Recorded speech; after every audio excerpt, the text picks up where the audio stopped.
اب لیکن ہر عذاب کے بعد جب فرعون اپنی بات پہ ڈٹا رہا تو اللہ تبارک و تعالیٰ نے اس کو غرق آب کر دیا.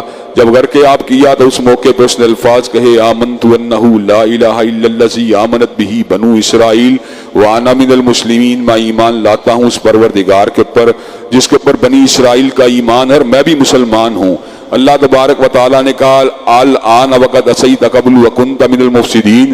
آج سے پہلے جو تھا وہ نافرمانیاں کرتا رہا, میں تجھے جھنجھوڑتا رہا, لیکن اب مہلت کا وقت ختم ہو چکا ہے. اللہ تبارک و تعالیٰ نے فرمایا فَالْيَوْمَ نُنَجِّيكَ بِبَدَنِكَ لِتَكُونَ لِمَنْ خَلْفَكَ آیَةً. آج کے دن میں اس بات کو وعدے کر رہا ہوں کہ تیرا جسم بھی زمین کے اندر دفن نہیں ہو سکے گا. لِتَكُونَ لِمَنْ خَلْفَكَ آیَةً, اور آنے والے لوگوں کے لیے تیرے وجود کے اندر عبرت کا سامان ہوگا. حضرات گرامی قدر, میں نے فرعون رامیس کی لاش کو خود اپنی آنکھوں سے احرام مصر میں بھی دیکھا ہے, لندن میوزیم کے اندر بھی دیکھا ہے.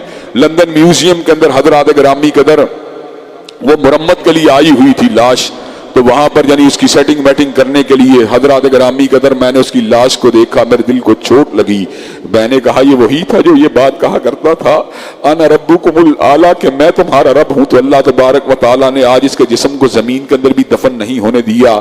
حضرات گرامی قدر اس عذاب کا مقصد یہ ہوتا ہے کہ دوسرے لوگ ان عذابوں